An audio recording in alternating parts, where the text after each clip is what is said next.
네, 시청자 여러분 안녕하십니까. 오늘 남시당군 탐사대에서는 또 저자에게 듣는다 시간의 그 연장선상에서 오늘은 특별히 44년 전 그 금남로 전투의 주역으로 혁혁한 공을 세우신 우리 신동국 당시 중위님을 초청을 했습니다.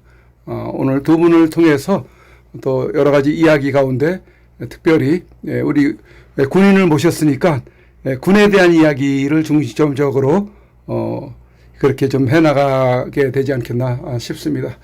우리 신동국 중위님 인사 시청자분들에게 먼저 하시죠. 네. 5.18 역사 왜곡 진상대책 국민연합을 맡고 있는 신동국 인사 올립니다. 요즘 뭐 여러 가지 시국이 급박하게 돌아가는 것을 이렇게 느끼고 계시겠네요. 아, 네, 네, 그렇죠. 예, 이제 뭐 본격적으로 좀 얘기를 하시겠습니다만 어제 우리 윤석열 대통령의 또 담화가 또 있었죠. 네, 네. 그 담화를 통해서 굉장히 또 그 긍정적이고 희망적인 그런 부분들을 통해서 조금 답답했던 부분들이 조금은 해소된 부분이 좀 있으실 것 같은데요. 아, 예, 예. 그렇습니까? 지금 해소된 부분도 있지만도 네. 또 한편으로는 마음이 좀 답답한 면도 좀 많습니다. 답답한 면도 있으시고. 예. 예. 그래서 이제 우리가 이걸 갖다가 우리가 일방적으로 좋아만 할 것도 아니고 또 일방적으로 부정적으로만 얘기할 것도 아니고 네. 우리가 정말 그 부정적인 걸 갖다가 생각하면서 네. 또 희망과 긍정을 안고 나가는 하나의 쌍곡선이라고 생각을 할 수가 있겠습니다. 그 윤석열 대통령의 그 담화를 다 들어보셨습니까? 네, 어제? 네, 어제? 네. 어제 그 문장을 읽었습니다. 예, 뭐 그 시간상으로는 한 30분 정도 소요가 됐다고 하는데. 27분 정도. 네네. 그 굉장히 그 작심을 하고 그렇게 또 담화를 발표를 한 것 같아요. 총망라해가지고. 네, 예, 네, 여러 네, 가지 다양한 분야에 대해서 이야기를 언급을 했던 것 같은데요. 네네네. 자, 이제 근데 요번에 윤석열 대통령이 참, 그 전에 우리 그 정담 대표님 우리 작게 80518과 작게 80518의 저자이며 또 김대중과 청주회 국정원장들의 대남적화 공작의 저자이신 정담 대표님 이제 뭐 요 며칠 동안 계속해서 연속적으로 이렇게 소개를 하고 계시는 그런 인물이시다 보니까 깜빡하고 그냥 지나가도 되겠다 싶었는데 오늘 정담 저자님 같이 자리를 했습니다. 인사 한번 하시죠. 예, 반갑습니다. 네. 자, 우리 그 정남 대표님도 정청무 대표님도 윤석열 대통령의 담화를 쭉 보시면서 어떤 생각이 드신 부분이 있으실 것 같은데. 어제 그 윤 대통령께서 네. 말씀하신 내용이 한마디로 얘기하면은 네. 통치행위다. 아, 이거 통치. 통치행위다. 예, 예. 그리고 그 통치행위는 여러 국가기관에서 올려준 정보에 의해서 처리된 것이고, 그리고 이제 그 배경에는 중국이 있다. 그다음에 이제 부정선거에 대한 이야기를 하셨는데, 네. 그동안 며칠 동안 청총모에서 방송을 한 내용을 그 중에 일부를 지금 인용하신 거죠. 일부를. 일부를 인용을 하신 부분이 있군요. 네. 아, 그렇습니다. 그게 어떤 부분인지 이따가 좀 이야기를 한번 들어보도록 하고요. 네. 우리 그 신동국 우리 중위님 당시 예비역 중이신데 요즘 그 박이 아니라 저기 윤석열 대통령 계엄을 발표하면서 극비리의 계엄을 진행을 했다고 이제 이야기를 했죠. 그러나 그 희화 단체의 그 상명하복을 해야 되는 군의 엄중한 그러한 그 규율이 있을 텐데 군의 어떤 생리라는 게 어떻습니까? 명령에 절대적인 복종을 해야 되는 겁니까? 아니면 요거는 뭐 받아들이고 저거는 내 마음에 안 드니까 안 받아들이고 뭐 그렇게 할 수 있는 겁니까? 그 군대는 원래 명령에 죽고 사는 데입니다.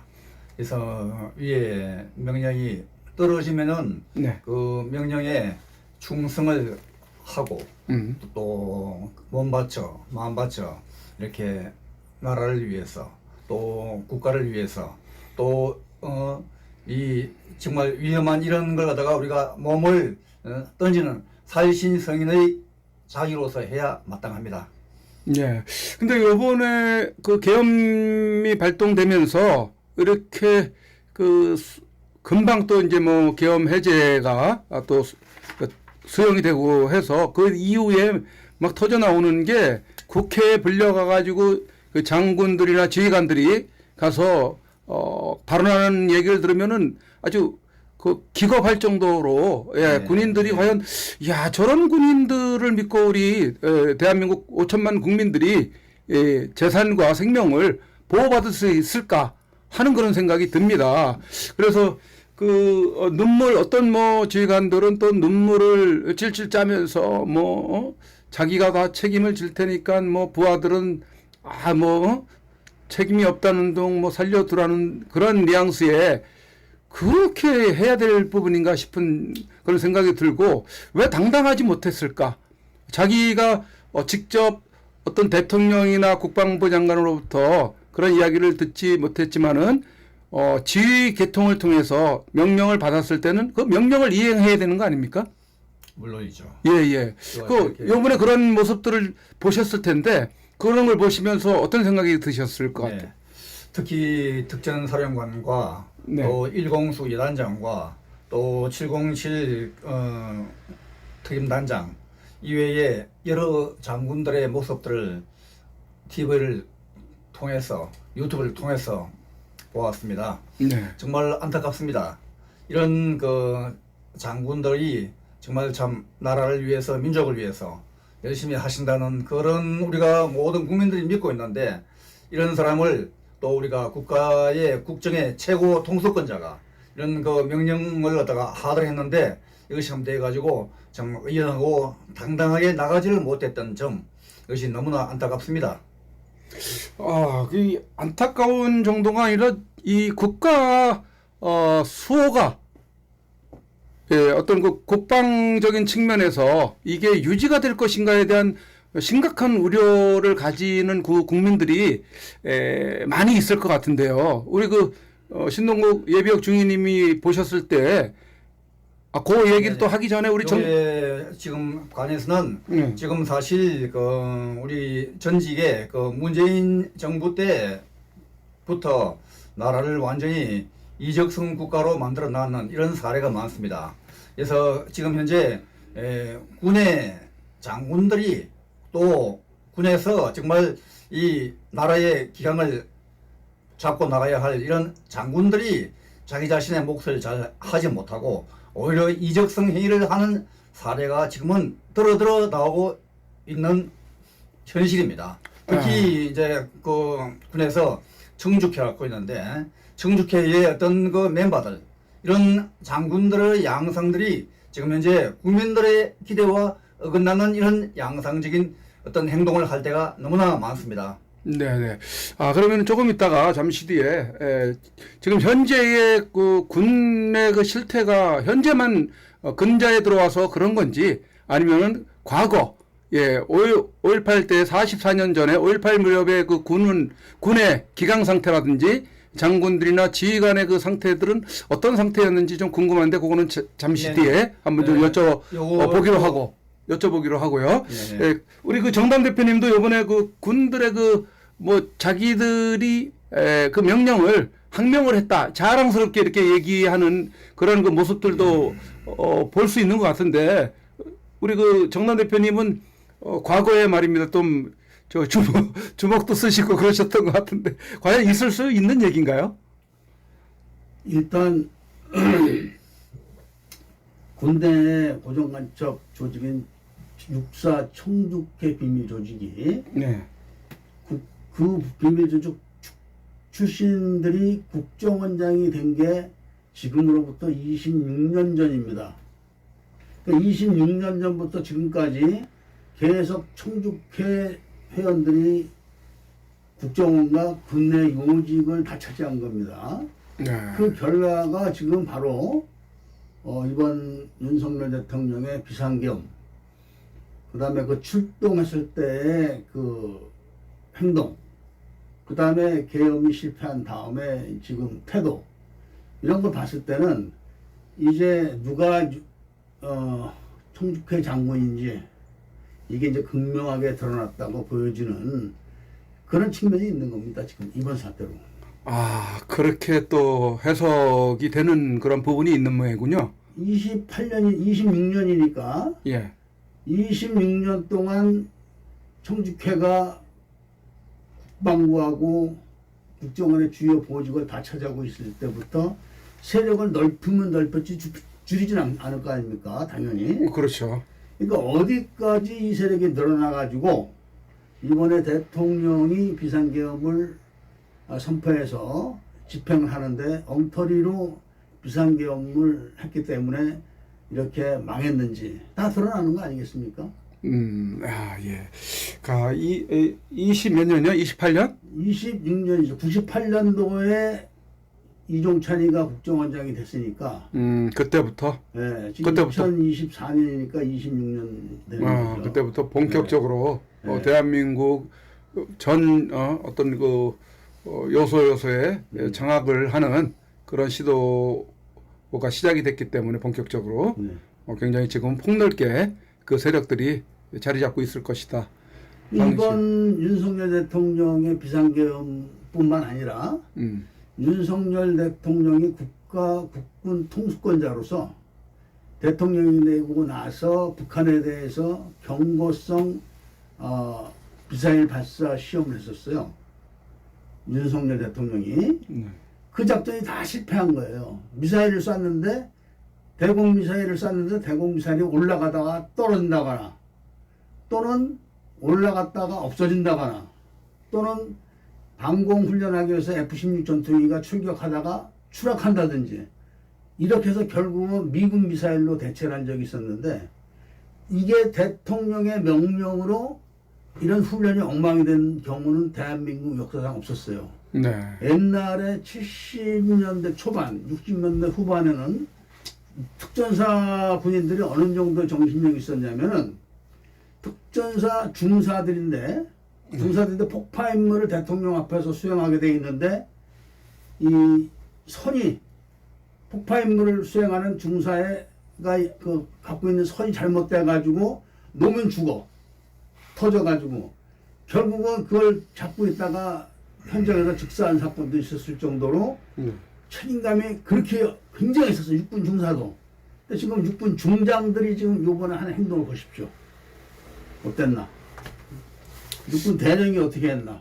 네.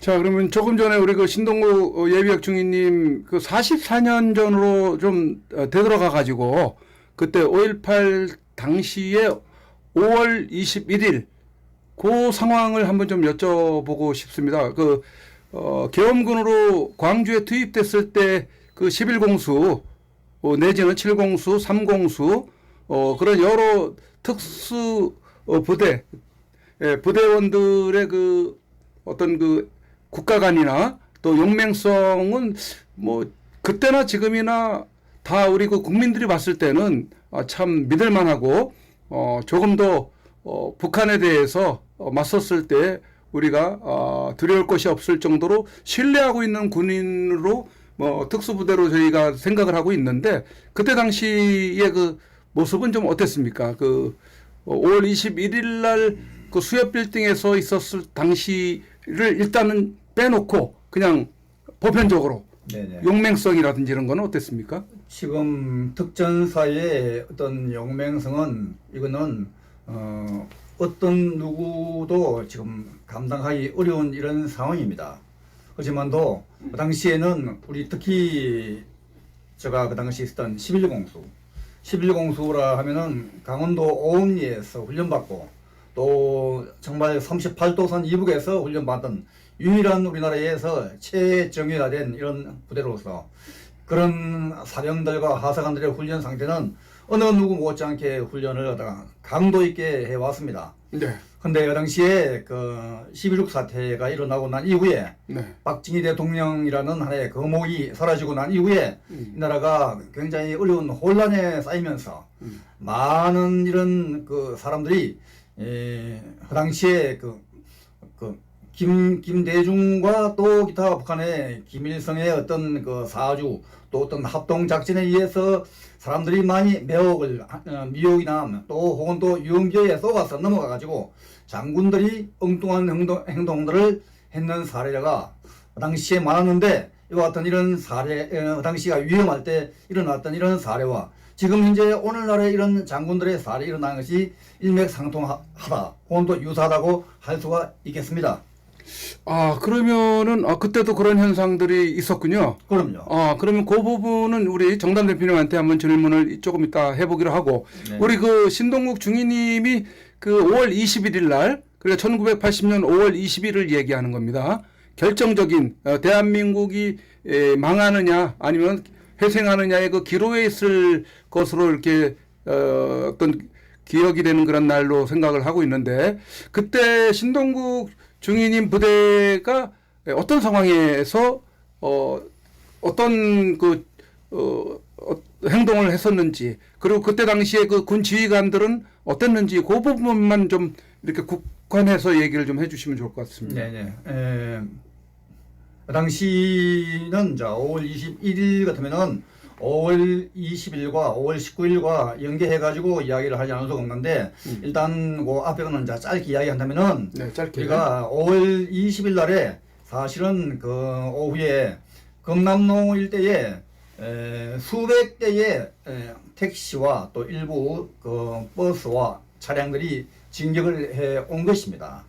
수백 대에 오면서 진격을 해 오면서 우리 특전사를 갖다가 완전히 코너에 몰아넣으면서 이렇게 할 적에 저와 우리 중대원들과 또 지역대원들 정말 참 그 피를 토하는 심정으로서 사력을 다해서 싸울 때 초인적인 힘들이 나왔습니다. 그래서 많은 택시를 많은 트럭들을 갖다가 우리가 정말 한 손으로 맨주먹으로 막아냈다 하면은 사람들은 놀랍니다.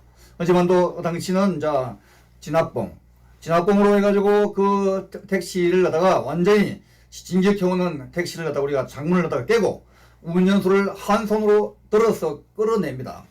이 초인적인 힘이죠. 네. 우리가 일반적으로 한 손으로 보통 남자 청년을 끌어낸다는 것이 쉬운 것이 아닙니다. 네. 그래서 그 청년을 끌어내가지고 우리가 이 5월 20일 날에 완전히 그 최후의 저지선, 즉 폐바선을 갖다가 진격을 해가지고 뚫겠다.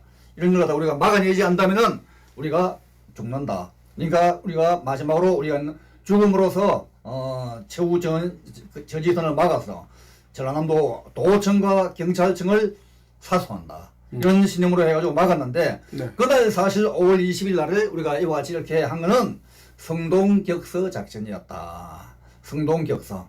이 성동격서가 무엇이냐? 여러분들 이제 성동격서 그 동쪽에서 소리를 지르고 실질적으로 공격은 서쪽으로 하는 그 전략 작전에 우리가 말려든 거예요. 그래서 이제 그 당시에 또 우리 11공수뿐만이 아니고 3공수도 마찬가지, 또 나머지도 마찬가지입니다. 그래서 이제 특전사들이 어느 한 곳에 신경을 못 쓰게 하기 위해서 저놈들이 완전히 21일 날에 완전히 군분교 사건을 일으키게 하기 위한 작전을 펼치고 있을 적에 우리가 신경을 못 쓰게 하기 위해서 택시가 공격을 함으로 해가지고 특전사가 이들과 싸우는 머리에 군분교 행사를 나름대로의 작전을 펼치는데 협조를 해 준 거예요.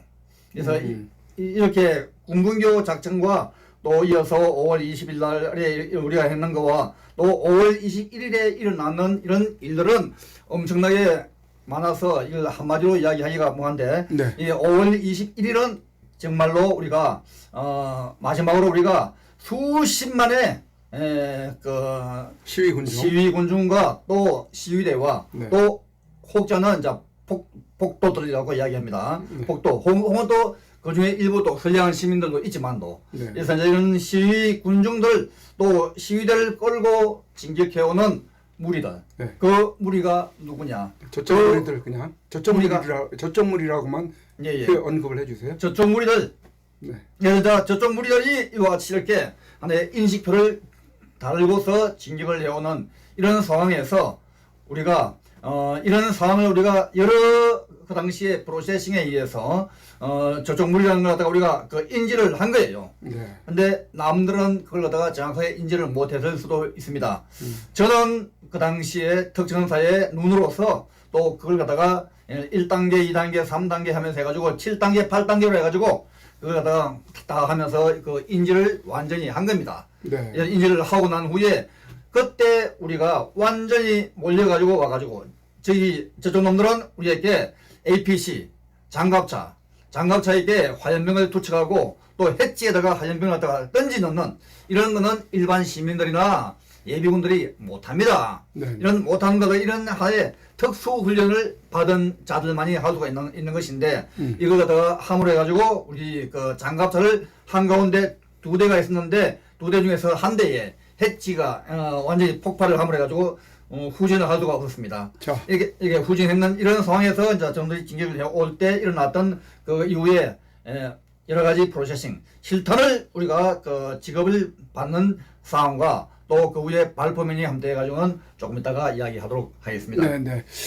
금남로 전투라고 일명 그렇게 명명을 하고 있지 않습니까? 네네. 신동욱 중위님은. 네네. 예. 근데 다른 사람들은 뭐 거기에 대해서 전혀 알지 못했던 상황이었는데 우리 신동국 중위님이 또 책을 또 이렇게 발표를 펴내면서 또 주장을 하고 많이 지금은 어느 정도 이렇게 또 아시는 분들이 좀 많아진 그런 상황인데 뭐 혹자는 금남로 전투가 사실이 아니다 뭐 이런 이야기를 하시는 분들도 있어요.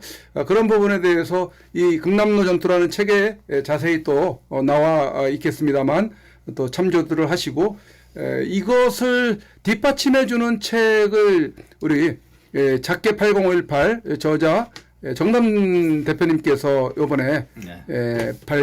발간을 하셔가지고 많이 지금 알리고 있지 않습니까? 네.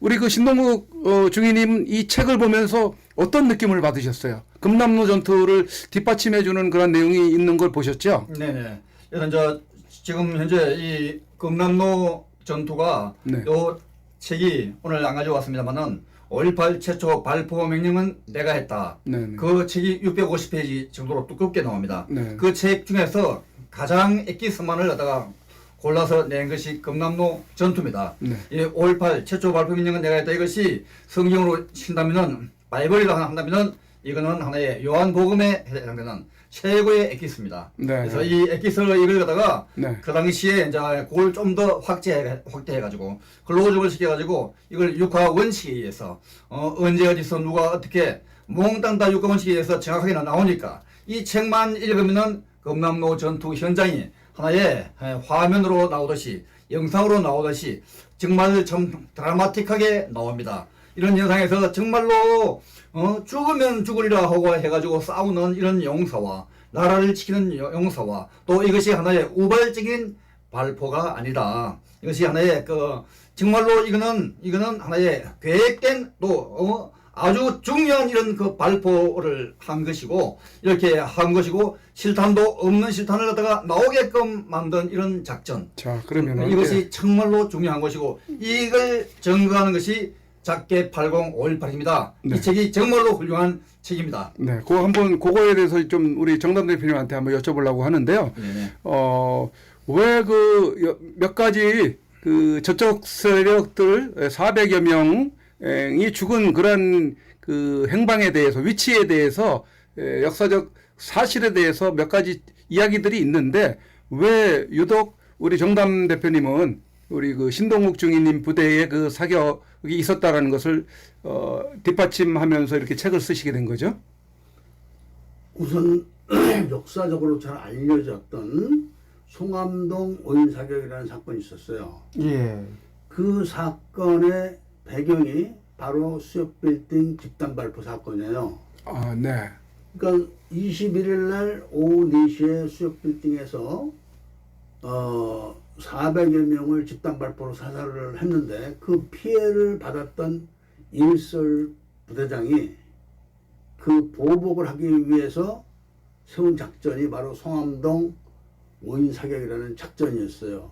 그래서 그 송암동 5인 사격에서 신동국 부대, 그러니까 11여단의 62대대 사지역대원을 다 죽이기 위해서 행군 서열을 작전 참모를 시켜가지고 62대대 사지역대를 맨 앞에 세웠었다가 중간에 약간의 오류가 발생해서 행군 도중에 63대대로 변경이 돼가지고 63대대가 다 피해를 받았지만 실질적으로 원래 목표는 62대대 사지역대, 즉 수협 빌딩에서 집단 발포를 했던 사지역대를 몰살시키기 위해서 일으켰던 게 송암동 5인 사격 작전이었고, 그 작전을 분석해 보면은 바로 그 원인은 수협 빌딩 집단 발포 사건이었고, 그리고 수협 빌딩에서 집단 발포를 했을 때 그 사실들이 95년도에 특검 기록에도 나와요. 수협 빌딩에서 집단 발표가 있었다. 네.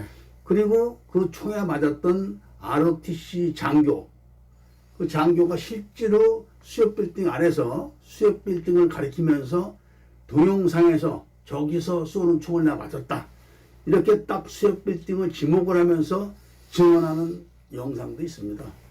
실제로 쐈으니까 맞은 거죠. 예. 그리고 그런 발포에 대해서 5.18 기념재단, 전남대학교 5.18 연구소, 신문 기사, 이런 것들이 좀 다수 있죠. 네. 그 전까지는 이 금남로 전투하고 또 저쪽 교도소 습격할 때에 습격 시에 죽었다라는 주장, 이거 가지고 굉장히 고민을 하셨던 것 같던데, 정담 대표님이. 그리고 그 이후에 신동국 중위님을 여기 한국에 방문해서 서울역 사무실에까지 가서 만나서 직접 듣고 나서 확신을 가진 겁니까? 그렇죠.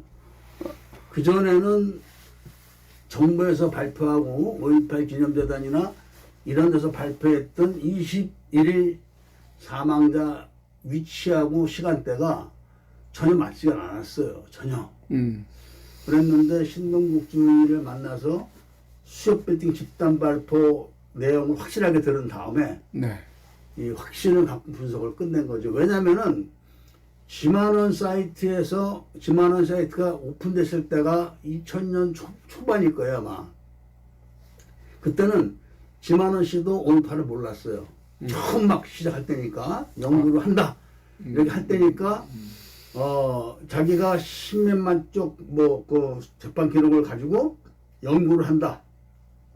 그래서 18일 상황, 이런 것만 올릴 때였는데, 당시 광주에 살던 사람, 전라도에 살던 사람들이 주축이 돼가지고 5.18에 대한 이야기를 할 때 수협 빌딩 이야기가 나왔었어요. 근데 우리는 그거를 그 당시에 몰랐죠. 근데 그 당시에 현장에 있었던 수협 빌딩 여직원들, 그러니까 62대대 사지역대가 수협 빌딩 옥상으로 올라가려면 은행 매장을 통해서 올라가는 거예요. 다른 입구가 없어요. 그러니까 은행 매장을 통해서 올라갈 때 수협 여직원들이 수십 명의 군인들이 올라갔다, 이렇게 얘기를 했고, 올라간 다음에 총소리가 엄청났다. 그리고 내려올 때는 화약 냄새가 엄청났다. 이런 이야기가 자유 게시판에 많이 있었어요, 그 당시에는. 네. 그렇군요. 자, 그러면 이왕 말씀하시는 김에 아까 신동국 주임이 언급을 잠깐 하셨는데, 그 장군들도 그때 어떤 반역 행위를 했다라는 그런 뉘앙스의 말씀을 조금 하시는 것 같은데, 세부적인 거는 제가 다시 신동국 주임한테 여쭤보긴 하겠습니다만, 장군들이나 그 군부가 어떤 역적 행위를 한 부분이 조금 세부적으로 어떤 내용들이 있나요? 그러니까 송암동 사건만 구체적으로 놓고 봤을 때, 네. 11여단장이 직접 자기 부대를 사살하라고, 자기 부대원들을 사살하라고 11여단 박땡땡 중위를 인사참모한테 정식으로 명령을 내려서, 네. 인사참모가 박땡땡 대위를 전교사로 인사 발령을 내립니다. 23일 날이야, 그게.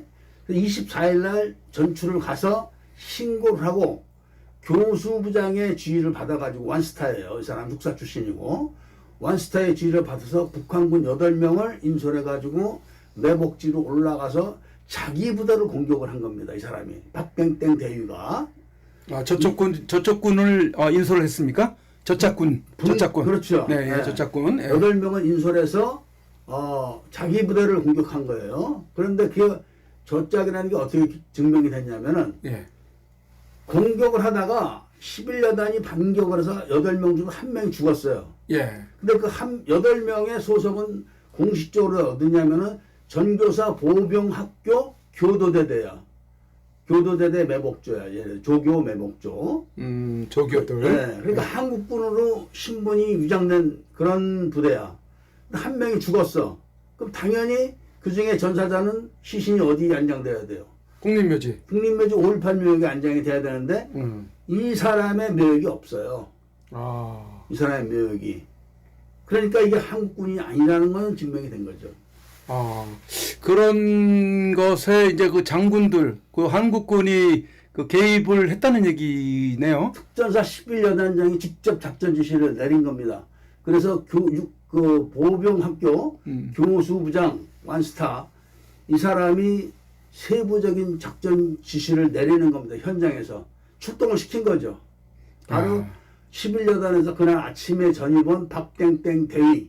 네. 이 대위의 이름을 내가 박땡땡이라고 하는 것은 이 대위의 이름이 밝혀지는 날 이 대위는 반역죄로 고소가 됩니다. 네. 다 신원을 알고 있기 때문에 이거. 자, 그러면은 그 송암동에 관여된 11여단 그 장성 장군과 아울러서 교도대대를 또 통괄하고 있는 그 부대가 또 있을 거 아닙니까? 거기가 뭐 전투교육 사령부죠. 전교사. 그리고 그 교도대대를 직접 관할하는 것은 보병학교. 아, 그 여러 명이 지금 그때 당시 연루가 됐다는 얘기네요. 저 보병학교에서는 김병엽 준장. 네. 그 사람이 관여돼 있고 그 다음에 전교사에는 김기석 소장. 야, 그때 당시는 뭐 그 명령 불복종 정도가 아니라 완전히 아니 전부 이 사람들이 저거예요. 대놓고 그냥 청주회. 네, 대놓고 여적질을 여적질을 한 거네요. 여적질이 아니라 저쪽 장성들이 여기 내려와서 광주에서 지휘를 했기 때문에 같은 작전을 했던 반란이죠. 반란. 하하. 그러면은 우리 그 신동국 예비역 중위님은 그 수협 빌딩 옥상으로 올라갔을 때 예, 그 우리 신동국 중위님이 최고 책임자였습니까? 아니죠. 그 누가 그 위로 누구가 거기 어떤 계급이 거기에 지휘를 하고 있었을 상황이었습니까? 그 당시에 수협 빌딩으로 나갈 때는 우리 대대장 62대 대장의 어떤 그 묵인의 하에 의해서 대대장 계급이 뭐예요? 중령 중령 64 23기입니다. 23기.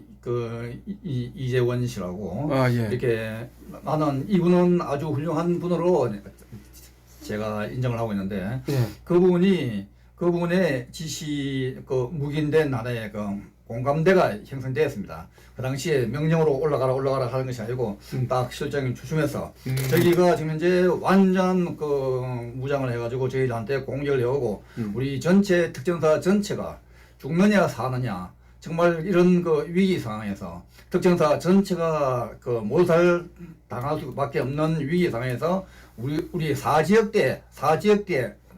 지역대장이 소령입니다. 4지역대에만 실탄이 한 탄 창씩 15발 안팎으로 해가지고 분배를 했고 또 우리 사병들은 한 7, 8발 정도 몇 발씩 해가지고 그래서 우리 전체가 보통 한 합쳐가지고 총걸로 한 8, 900발 정도가 거기에 소요가 되었다. 그래서 이제 8, 900발 정도를 갖다가 우리가 장착을 해가지고 지역대장 소령입니다. 소령 최모입니다. 최모 소령의 지시로 이해해가지고 인솔로 이해해가지고 수협 내에 직원들 다 수십 명이 있는 직원들 남녀 직원들이 다 근심 걱정거리는 얼굴로 보는 그 모습이 아직도 저는 선합니다. 그때 올라갈 때 그 직원들 모습을 보고 올라갔습니까? 그럼요. 직원들 수십 명, 남 직원, 여 직원들 수십 명이 있는데도 어느 누구 한 사람 그 말하는 사람이 없습니다. 왜냐? 그때 그 상을 다 직감을 하고 있고 수협도 그때 일을 하고 있었다고 그래가지고 직원들도 그래가지고 있었고 그래가지고 우리가 수협에 거기 층계 동글동글 맴돌면서 해가지고 올라서 한 5층 옥상까지 나갈 적에는 소령의 지휘하에서 우리가 수협 빌딩 옥상까지 나간 거예요. 그러면은 조금 빠르게 전개를 한번 해보겠습니다. 네네. 그러면 수협빌딩 옥상에까지 올라간 지휘관들은 신동국 중위님 말고 위로 누구누구가 어떤 계급이 있었습니까? 그러니까 중대장들하고 중대장 계급이 뭐죠? 대위죠. 대위 네. 하나 있고, 3명이죠. 3명. 3명. 3명인데 어. 내가 나중에 확인하니까 네. 1중대장은 안 올라갔다는 걸 내가 확인했습니다. 처음부터 안 올라갔다? 처음부터 안 올라간 게 아니고 끝까지 안 가고 2, 3층, 3, 4층에서 왔다 갔다 무서워가지고 빠졌네요? 빠졌다 하는 거 올라왔다가 약간 눈치 보고 내려왔다 이렇게 이야기를 내가 들었습니다. 중대장 3명 중에 1명은 빠졌고, 네네. 그 다음에 2명이 올라간 거네요? 2명이 올라갔는데 나는 이 중대장을 처음부터 보지를 못했어. 그러니까 3중대장 정도 혼자만 아마 나간 걸로 알고 있어요. 원래 올라갔어야 될 인물들이 네. 몇 명은 안 보였고, 중대장과 지대장 9명, 중대장 3명, 지역대장 1명, 한 10명 이상이 올라가야 마땅한데 실제는 중간에서 빠진 사람들이 몇 사람 있었고, 예. 그 지대장 계급은 뭡니까? 소위 중위. 소위 중위? 네네. 그러면은 우리 그 신동국 중위님은 지대장. 네네. 지역대장을 지대장이라 그러나요? 아니요.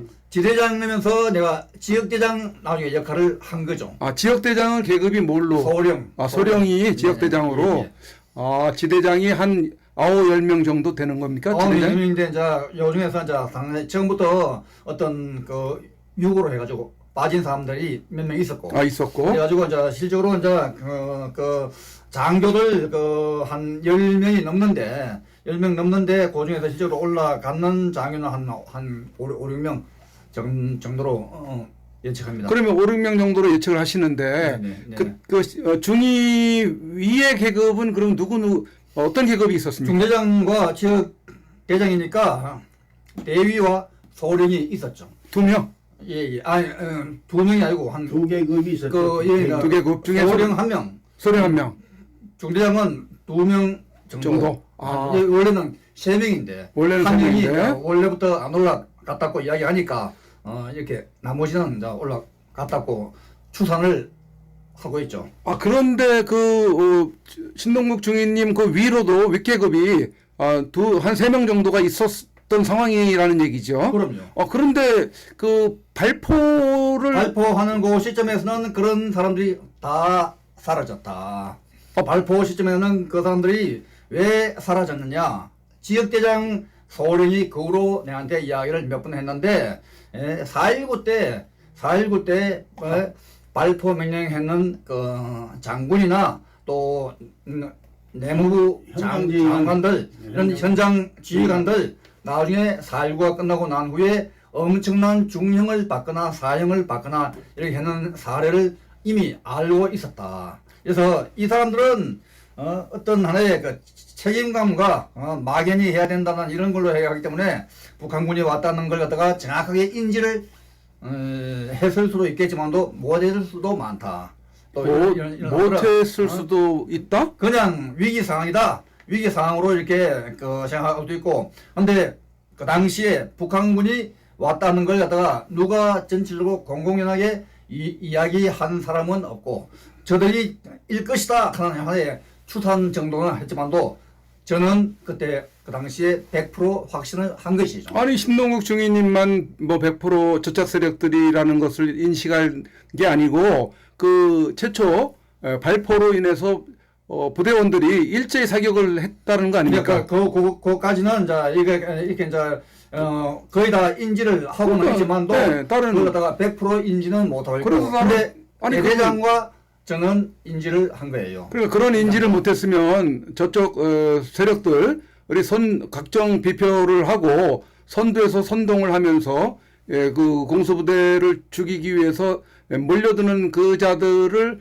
확신할 수 없으면은 사격을 할 수가 없었겠죠. 사병들과 하사관들은 인지를 한 거예요. 그렇죠. 인지를 했는데 하사관들은 밖으로 적정과 같이 눈을 마주 보고 있으니까 제가 인식표를 갖다가 달고 시위를 하면서 오는 모습을 생생하게 보고 있고 장교들은 멀리서 멀찌감치서 좀 약간 좀 이격된 데서 보니까 정확하게 인지를 못하고 있고 오로지 하나의 겁을 먹고 이 자리에서 발포를 명령을 할 것인가 말 것인가 주저하는 상황에서 이렇게 하지도 못하고 저렇게 하지도 못하는 상황에서 다 그 자리를 여다가 지역대장이 피하자 중대장도 피하고 중대장이 피하니까 지대장이 피했는데 왜 저한테는 피하자고 이야기를 안 했느냐. 네.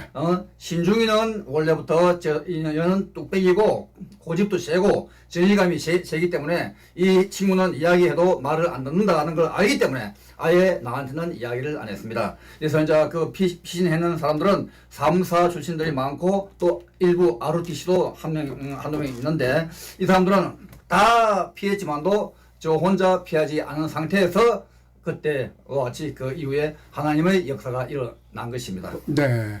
이야, 참. 그럼 그때 당시에 그 지휘관들이, 신동국 중위님 윗 상관들이 다 현장을 이탈한 거 아닙니까, 그러면? 그럼요.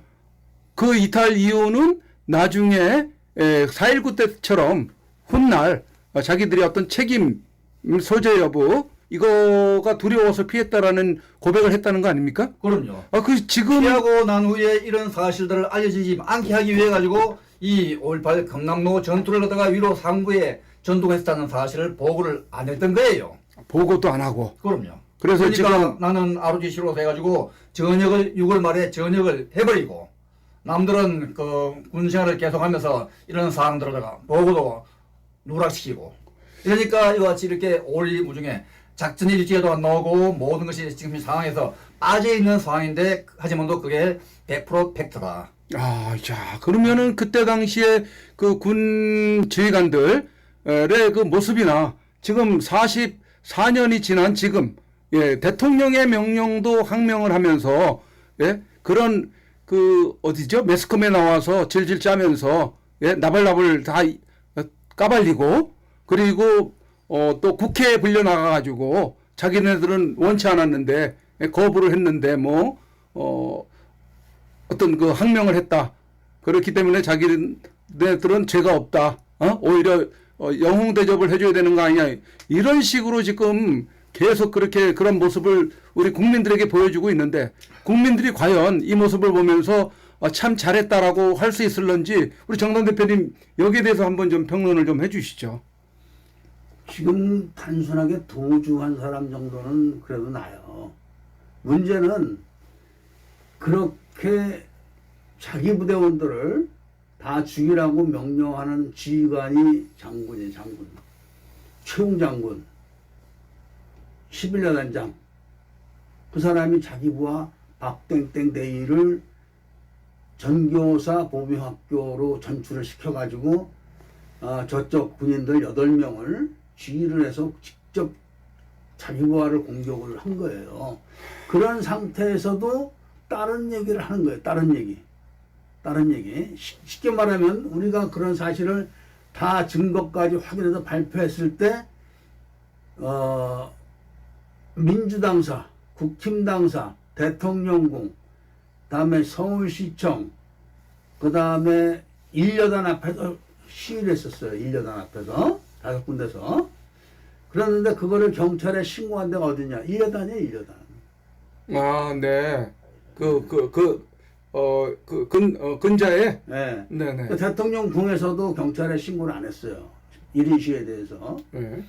그리고 국힘당에서도 신고를 안 했고 민주당도 신고를 못 했어요. 왜냐하면 5.18 특별법을 만든 당인데도 신고를 못 했어요. 그런데 용감하게 1여단만 경찰에 신고를 했어요. 그래서 경찰이 와서 차도에서만 내려오지 마라. 차도에서 올라가라. 인도로. 그렇게 조치를 하고 갔는데 그 자기 부대에 대한 이야기를 하는데 경찰에 신고한 데가 특전사예요. 참, 이 군의 이러한 그 현상들, 군 지휘관들의 이런 나약한 모습, 그리고 항명을 하는 이런 그 모습을 보고, 정말 우리 대한민국은 우리 신동국 중위님도 잘 아시다시피 남북이 대치하고 있는 상황 아닙니까? 지금 휴전 상태이고, 아직도 전쟁 중인데 일시 휴전을 하고 있는 그런 상태인데 북한은 호시탐탐 지금 대한민국 적화를 위해서 무력 도발로 도발하기 위해서 땅속으로는 장거리 땅굴을 수도 없이 지금 파놓고 있지 않습니까? 그리고 지상으로는 정치인들을 비롯한 그 각 단체들을 포섭을 해서 자기들 동조 세력으로 지금 만들어 놓고 이렇게 적화의 혈안이 되어 있는데 북한이 밀고 내려왔을 때 막상 대치를 했을 때 과연 군 지휘관으로서 현역 부하들을 지금 통솔할 수 있는 능력이 있을 것인가에 대한 참 의구심이 많이 드는데, 그때는 뭐 하겠죠라고 이렇게 이야기할 수 있겠습니까? 이런 그 정신 상태로 봤을 때.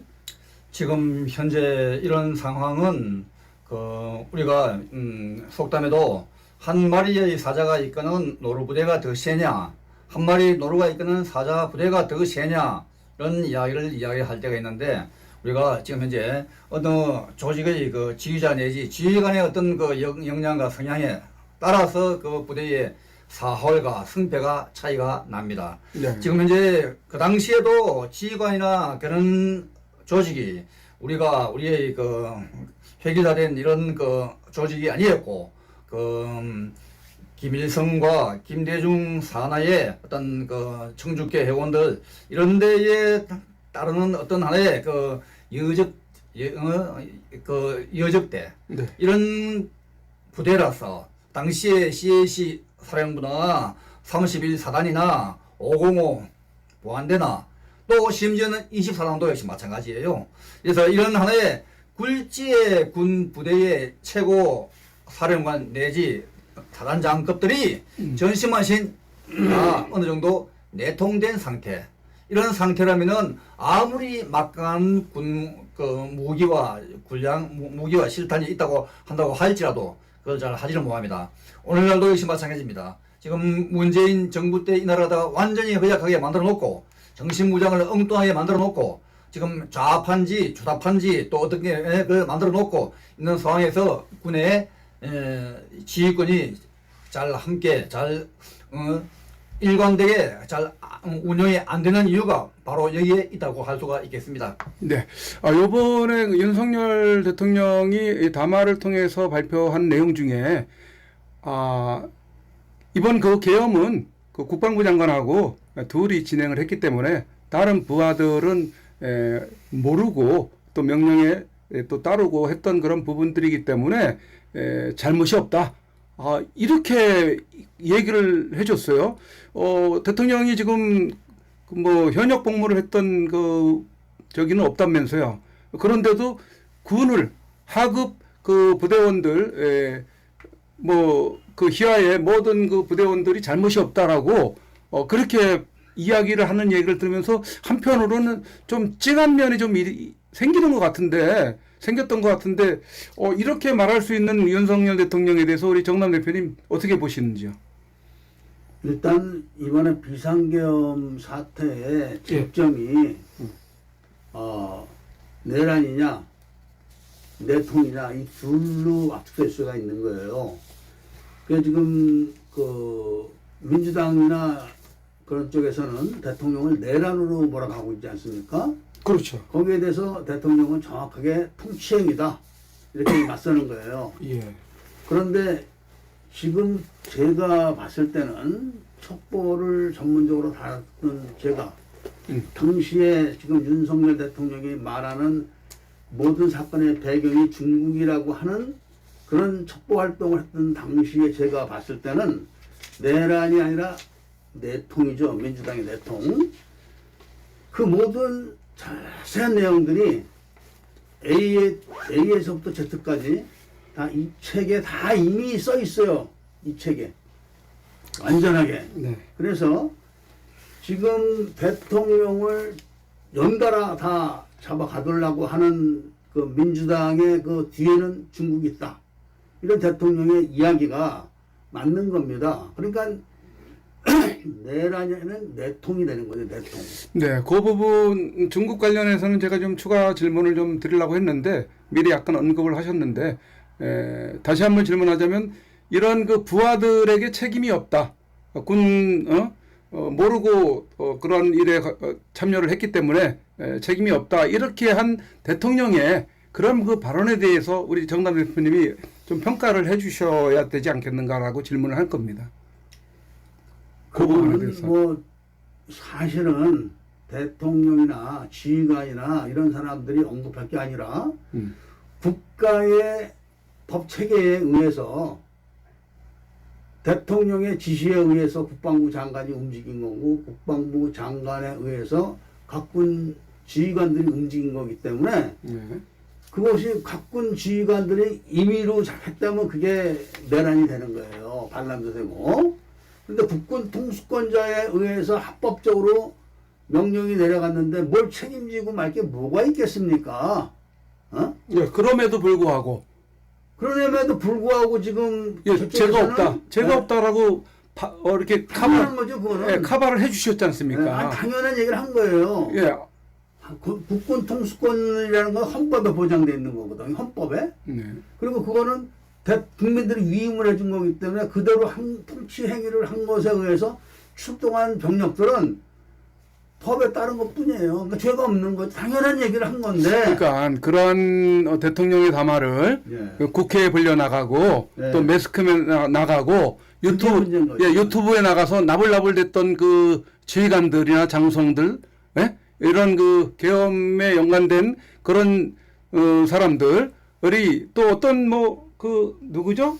특임단 단장 707 네. 특임단 단장은 뭐 또 그 자체가 이제 항명이 되는 예, 아침 일찍부터 그냥 몰래 나가듯이 예, 전쟁기념관 앞으로 나가가지고 기자회견하는 예? 그런 그 모습을 보여주고 했는데 아니 그건 제가 말씀드릴게요. 자 지금 그 사회를 보시는 황 사장님이 예. 기자회견 한다고 용산 전쟁기념관 앞으로 가보십시오. 기자회견이 되겠습니까? 사전에 기자들하고 다 짠 겁니다. 그게. 예, 물론 기자회견 한두 번 해봅니까? 까놓고. 물론 그렇죠. 기자를 불러야지 기자회견이 되는 거예요. 그렇죠. 그리고 기자회견을 한다고 해도 안 와요, 기자들이. 예. 그런데 이 사람은 몰래 나갔다고 하는데도 기자들이 쫙 대기하고 있는 거야. 다 짠 거 아니겠습니까? 네, 내통하는 그 측과 지휘관이 짠 거예요, 짠 거. 예. 그렇게 지금 군의 그 제복을 입고 또 지휘관의 입장에서 이렇게 대통령의 명령에 잘못됐다. 대통령의 명령이 잘못됐다고 뒤에 나와가지고 나불나불대는 이런 그 모습을 보고 있느라고 하면은 우리 국민들이 편안하지는 않을 것 같습니다. 예. 안전하게 저런 군인들을 지휘관들을 믿고 우리가 편히 이렇게 지낼 수는 없다라는 생각을 이번에 많이 했을 것 같고 그 다음에 또 그런 사람들이 대통령이 다 용서하고 책임이 없다라는 이런 그 부분들에 대해서 언급을 했을 때 좀 낯이 좀 뜨거웠을 것 같아요. 제가 봤을 때는 어떻게 보시나요? 예. 그 정말 하나의 그 용장이지만도 하나의 그 지장과 덕장의 모습을 보인 윤 대통령입니다. 네. 그래서 이제 자기가 한 것에 대해 가지고는 자기가 모든 것에 대해서 책임을 지겠다 하는 그런 거는 아주 정말 그 지휘관으로서의 그 아름다운 모습입니다. 이런 아름다운 모습을 보여가지고 많은 사람으로부터 시청자로 하여금 또 이걸 갖다가 또 청취하는 사람으로 하여금 정말 참 훌륭한 모습이다.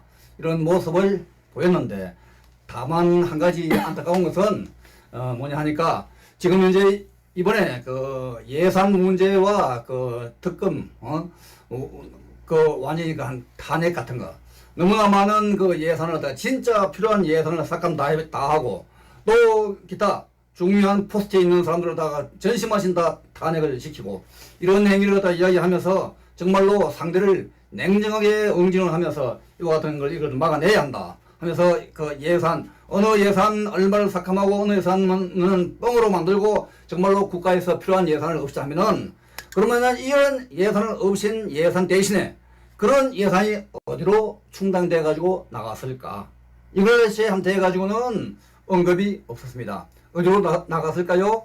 그래서 이거에 함대 가지고는 이런 예산 수십 조를 갖다가 완전히 삭감을 하고 난 후에 이런 예산이 엉뚱한 데로 흘러나갔다.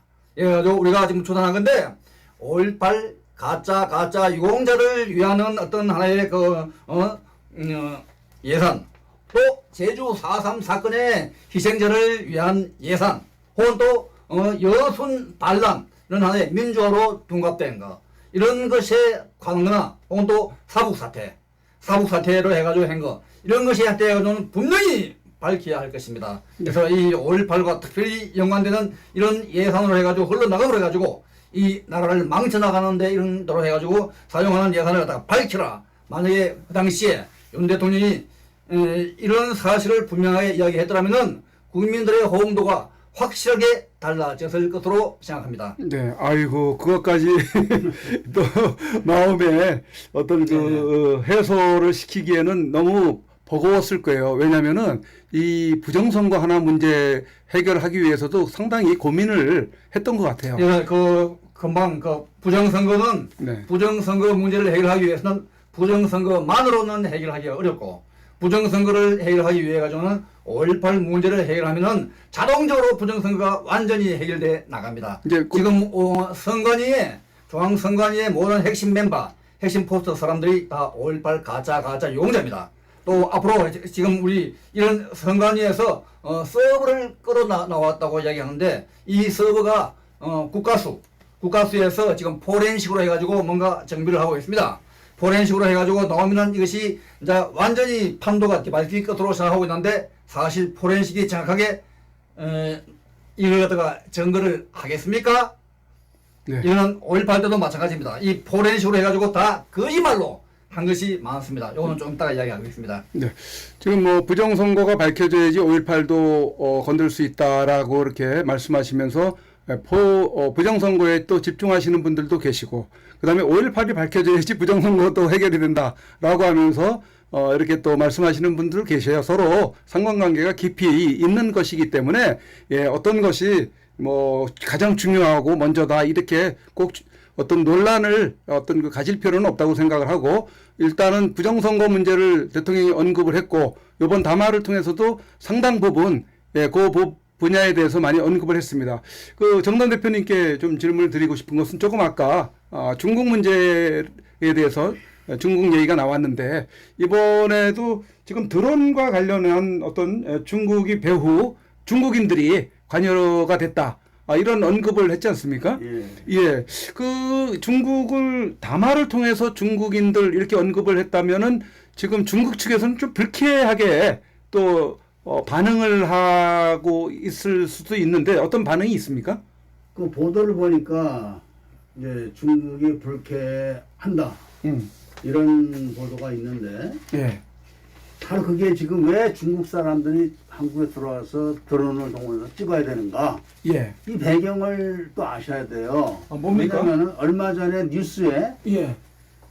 대한민국 군대에 경계과학화 장비 1,300대가 철거됐다는 보도가 있었어요. 예.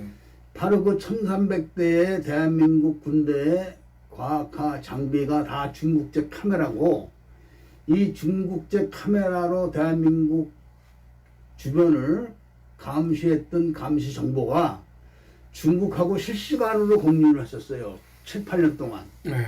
이걸 지금 미국이 한국으로 들어오는 해저 케이블을 다 끊었어요. 중국에서 한국으로 들어오는 케이블을. 예. 그리고 그런 카메라를 철거시켜 버리니까 네. 찍을 수가 없기 때문에 자동으로 넘어오는 게 없기 때문에 사람을 보내서 찍어야 되는 거예요, 이제는. 발품을 팔아야 되는 거네요? 그렇죠. 몸으로 떼어야 되는 거죠. 예. 그래서 몸으로 떼우는 단계에서 걸린 거죠. 어허. 그 정도로 지금 그 많은 미국의 제재가 있는 거예요, 중국에 대해서. 그리고 12월 3일 날 비상계엄 선포하기 전날, 네. 12월 2일 날도 미국의 주말2 스텔스 구축함에다가 극초음속 미사일을 장착했다. 이런 경고를 시진핑과 김정은에게도 했죠. 근데 지금 조용하잖아요, 일단 다. 네. 옛날 같으면 난리 쳤을 거예요, 지금. 지금 우리 그 부정선거에 깊이 관여가 돼 있는 쪽이 뭐 북한도 그렇고 특히 중국이 중국이 화웨이 통신 장비를 가지고 예. 그다음에 양정철이라는 사람이 그 사이로 총선 직전에 중국을 방문했고 중국에 가서 교육을 받고 이런 것이 다 언론에 보도가 됐었어요. 예. 그리고 그 프로그램을 가지고 들어온 것도 보도가 됐었어요. 네. 그게 뭘 말하냐면 화웨이 통신 장비라는 것은 네. 이 모든 정보를 훔쳐가는 장비라는 건 전 세계적으로 이미 다 알려져 가지고 다른 나라는 안 써요. 한국만 쓴다고 지금. 네. 그런 장비인지 이미 알려져 있고 또 하나 뭐냐면은 그렇게 하기 위해서 대한민국에 있는 모든 서버를 반란의 도시 나주로 옮긴 거예요. 인터넷진흥원을. 예. 그래가지고 화웨이 통신 장비와 선관위에 있는 양정철이가 깔아놓은 중국 프로그램, 그다음에 나주에 있는 인터넷 서버, 이 세 가지가 연결돼가지고 이런 부정선거를 저지른 것은 예. 이미 다 확인이 됐어요. 이 책에 아주 자세하게 다 나옵니다. 아, 중국이 지금 대한민국뿐만 아니라 미국도 부정선거에 깊이 연루가 돼 있지 않습니까? 그렇게 알고 있고 이번에 그렇죠. 트럼프 대통령이 그러한 어려운 환경, 부정선거 세력들 중국이 개입해서 또 트럼프를 당선시키지 못하게 했을 그런 상황 속에서도 다행히 정말 당선이 되어 가지고 우리나라로서도 굉장히 참 다행스럽게 생각을 하고 있는데요. 분명히 이제 배우가 중국임을 이제 밝혀지게 될 날이 멀지 않아 있게 될 걸로 생각을 하는데, 그러려면은 우선 이번에 그 대통령 탄핵을 이제 내일 뭐 표결을 한다고 하죠. 바로 그게인데 예. 바로 중국의 그 화웨이 통신 장비와 중국의 투표 프로그램, 그다음에 나주에 있는 인터넷진흥원의 서버, 네. 이런 걸로 국회에 들어간 사람들을 뭐라고 지금 부르냐면 국회의원이라고 불러요. 그게 잘못된 거예요. 이 사람들은 전자개표기로 당선된 사람들이라 네, 그렇죠. 전자개표기 대표지 국민의 대표가 아닌 거예요. 전자개표기 대표들이 중국을 위해서 마구잡이로 지금 입법 활동을 하고 이 의결 행위를 하는 거예요. 네. 이거를 국민들이 빨리 알아채야 되는데 예. 이거를 지금 또 질질 끌고 남의 나라 얘기하듯 하는데, 이런 적화되는 모든 사태를 막아줄 수 있는 딱 하나의 안전장치, 그게 뭐냐, 바로 이승만 대통령이 옛날에 그런 거 다 예측을 해서 만든 장치가 뭐냐면은 한국군 지휘권을 미군에 준 거예요. 네. 한국군에 지금 지휘권이 있으면 만약에 그냥 전쟁 걸어서 항복하면 끝나요. 월남처럼. 월남이 싸워보지도 않고 졌잖아요. 똑같은 거예요. 한국도 지휘권이 만약에 미군에 없으면 한국군 장성도 총주회 장성도 시켜가지고 전쟁 걸어가지고 몇 시간 있다 항복하면 그냥 통일되는 거예요. 북남 통일. 그래서 지휘권이 지금 미군에 있기 때문에 한국군 장성들이 아무리 총주회 장군들이 그렇게 할래도 못하는 거예요. 지금. 네. 지금 여기 이제 그 중국과의 연계하고 또 저희가 북중 만행 정의 연대를 맡고 있는데, 북한도 마찬가지. 북한과 중국이 함께 우리를 갖다가 지금 이제 통제 컨트롤을 하고 있다. 북한의 통제와 중국의 통제, 북한의 통정부에서 지금 현재 모든 거다가 지금 통제를 하고 있고, 그 사령부가 어디에 있냐면 MBC에 있다. MBC. 그래서 이제 지금 이제 이 MBC를 갖다가 완전히 MBC를 갖다가 폭파하라, MBC를 없애한다, 이런 이야기가 많이 나오고, MBC에서 모든 지금 이제 언론이나 방송들, 이것이 완전히 지금 이제 그 지금 이적 행위를 하는 주범의 역할이 하는 것이 지금 이제 요즘은 MBC예요. 네, 이제 정권이 그 언론을 통제해서는 안 된다는 그런 얘기를 하지만은 지금 이 언론 자체가, 매스컴 자체가 지금 반 대한민국 세력들이고 좌파 쪽에 완전히 기울어진 언론이기 때문에 이거는 손을 안 봐서는 안 될 문제라고 생각을 합니다. 그런 측면에서는 뭐 전두환 대통령 때 언론 통폐합 이런 거를 하지 않았습니까?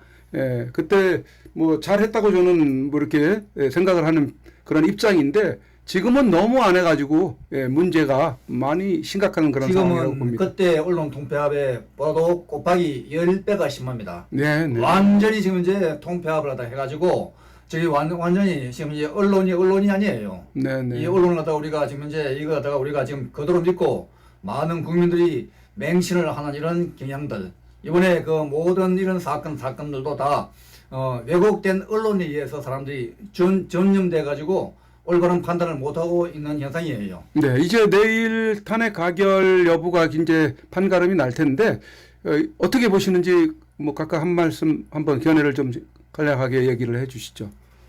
어떻게 될 것 같은지만. 지금 어떻게 한다는 거 어떻게 예측은 하기 앞서가지고 내가 먼저 이야기하고 싶은 거는 모든 우리 헌법에도 또 모든 그 규정에도 일사부재리의 원칙이 있습니다. 지난번에 우리 한국은 같은 회기 기간 중에 한 번 취급했던 안은 두 번 다시 핸들링을 안 합니다. 근데 이번에 뭐 지금 이제 얼마 전에 탄핵을 표결을 해가지고 예. 끝이 난 거예요. 근데 끝이 난 걸 또 한다는 거 이거 국회 자체가 지금 엉터리라. 아니 또 임시국회가 또 개회가 돼서 한다는 얘기예요. 회기가 바뀌었. 지금 이게 그 엉터리입니다. 엉터리. 예, 그건 말이 안 이 되긴 엉터리. 하죠. 이렇게 엉터리 해가지고 자꾸 이렇게 하면 그 중에서 10번째 가지고 한번 지난번에 안 됐는데 또 해가지고 또 휘가 마서 또 한 번 더 하고 또 휘가 마서 한 번 하고 이러다가 보면은 계속적으로 한 명씩 두 명씩 늘어나다가 나중에 한 번만 통과가 딱 한 대뿐만 이제까지 안 된 거는 아무것도 아니고 한 번만 통과 한 대뿐만 이걸로 그렇죠. 통과. 예, 통과. 끝을 선포를 하기 위한 작전인데 그러니까요. 우리가 이런 작전에 말려들면은 안 되고 이거는 엄연한 불법 행위를 국회가 자행을 하고 있는 것으로 판단됩니다. 네. 자, 그러면은 뭐 내일 탄핵 여부 국회 사이비 국회 탄핵 여부에 대해서 뭐 의미를 둘 필요는 없지만은 저들이 그런 행위가 어떤 또 화살로 돌아와서 자기들에게 큰 어떤 큰 타격이 될 걸로 이제 생각을 합니다. 이제 시간이 좀 많이 가가지고요.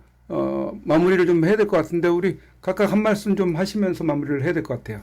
또 하시고 싶은 얘기는 차차 이런 시간을 좀 만들어서 이제 부정선거 문제가 도마 위에 올랐기 때문에 이런 문제를 해결을 해가면서 5.18 문제도 계속 목소리를 내가면서 해결을 해나갈 수 있는 그런 계기가 되려면은 계속 언급을 해나가야 되지 않겠나 싶습니다. 그때 그런 자를 통해서 하죠. 우리 정동 대표님부터 그러면 한번 하시죠. 우선 이재명은 야당 대표를 할 자격이 없어요. 왜 그러냐면은 이재명의 아들이 탈영병입니다. 탈영병인데 이거를 우리가 서류를 만들어서 이 민원을 넣어가지고 검찰에 배당이 됐었어요. 이 사건이. 그런데 이 사건을 가지고 4.10 총선 때 한동훈이를 만나러 가도 한동훈이가 이걸 외면했어요. 원래 이해창 총재 때도 이 병력 문제만큼은 굉장히 큰 겁니다. 대통령 선거에서. 그런데 한동훈이가 피했어요. 그래서 이재명의 선거구인 계양을구로 가서 원희룡이 찾아갔는데 원희룡이도 결정적인 증거를 놓고 피해버렸어요. 이런 걸 봤을 때는 뭐 지금 바로 한동훈이가 김무성의 역할을 하기 때문에 이번에 임시국회에서 300명이면 200명이 제적의원이에요. 3분의 2 이상이니까. 그럼 20명 정도만 옛날에 그 빌려주는 식으로 박지원이한테 빌려주면 일단은 표결이 되는 거예요. 200명에. 그 다음에 과반수는 150명이니까 하고도 남죠.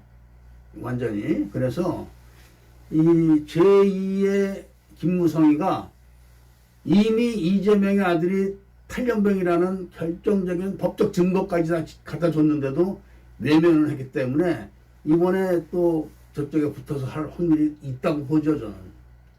그런 정도로 일단 말씀을 드리고, 이재명이는 다시 한번 이 사실을 요번에 군 검찰에 직접 고소를 해가지고 법적인 처벌을 받도록 한번 해야 할 겁니다.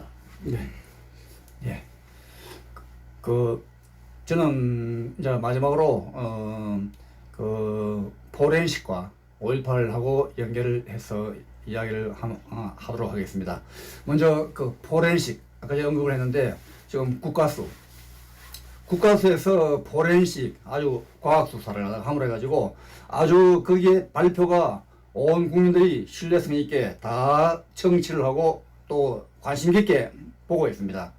근데 이 포렌식에서 모든 걸 갖다가 발표를 하면은 그것이 국민들은 그것이 100% 맞는 걸로 인정을 합니다. 근데 지금 44년 전 5.18에서 전일 빌딩에서 총구 몇 개가 나온 걸로 해가지고 헬기 타는 사건이 맞느냐 안 맞느냐 그걸 갖다가 포렌식으로서 조사를 한 거예요.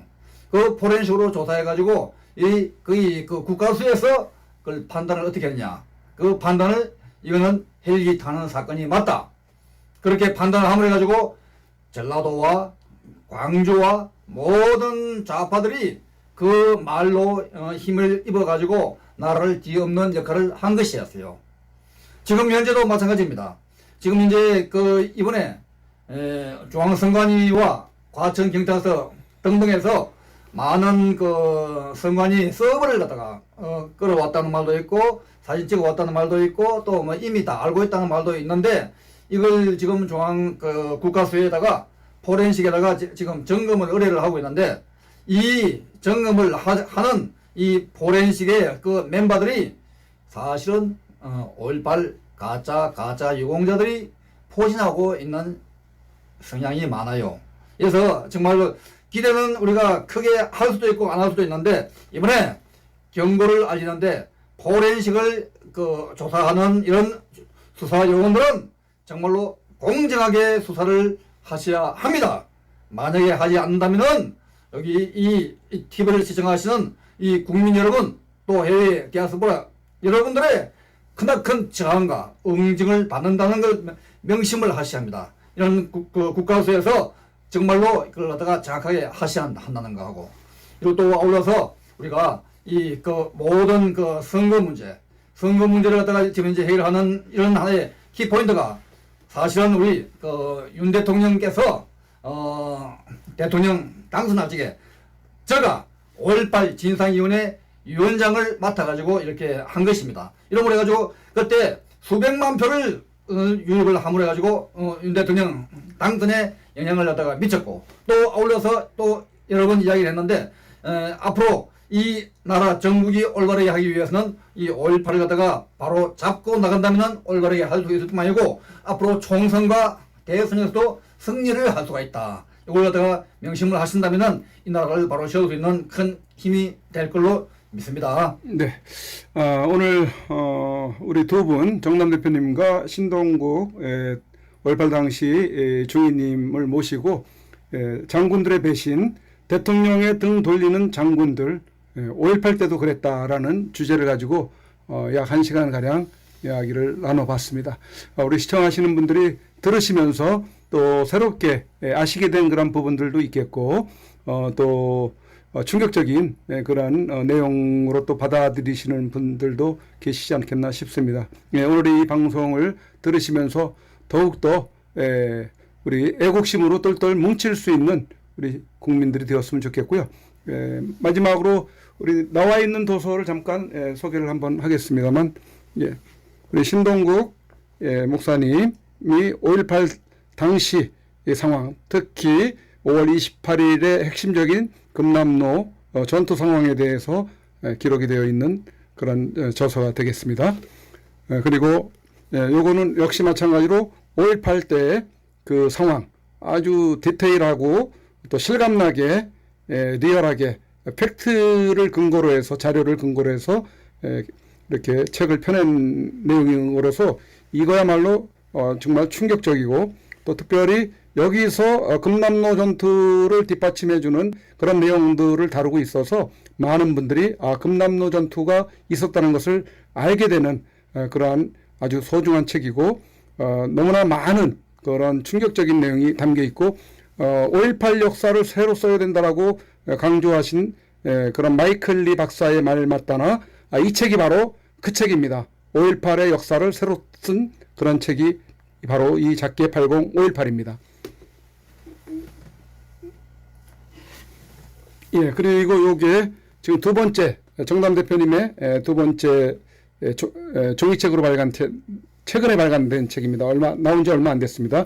작게 80 5.18도 나온 지 얼마 되지는 않았습니다만 그 뒤에 이어서 나온 책이 김대중과 청주회 국정원장들의 대남적과 공작인데 대한민국이 왜 이렇게 붉게 물들었는지에 대한 것을 이 책을 통해서 보시면은 알게 되실 수 있는 그런 내용이 아주 여기도 많이 수록이 되어 있습니다.